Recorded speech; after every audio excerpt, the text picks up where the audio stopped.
বিএনপির ভারপ্রাপ্ত চেয়ারম্যান তারেক রহমানের সঙ্গে সৌজন্য সাক্ষাৎ করেছেন পাকিস্তানের হাইকমিশনার ইমরান হায়দার। বিএনপি চেয়ারপারসনের গুলশান কার্যালয়ে সৌজন্য সাক্ষাৎ হয়।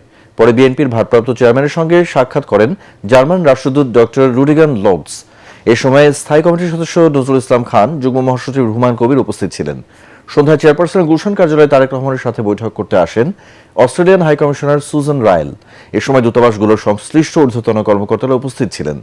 সাক্ষাৎকালে বাংলাদেশের আগামী জাতীয় নির্বাচন, রাজনৈতিক, অর্থনৈতিক পরিস্থিতির সহ বাংলাদেশের সাথে স্বার্থ সংশ্লিষ্ট নানা দিক নিয়ে আলোচনা হয়।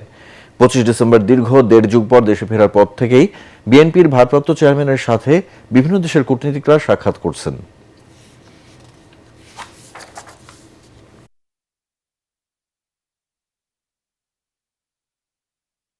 বৈঠকগুলোতে কিভাবে দ্বিপাক্ষিক সম্পর্ক জোরদার করা যায়, স্ট্রেংথেন করা যায়, potentially BNP government, an elected BNP government, how it intends to strengthen relations, bilateral relations with the countries and with the governments that the High Commissioners and ambassadors represented this evening.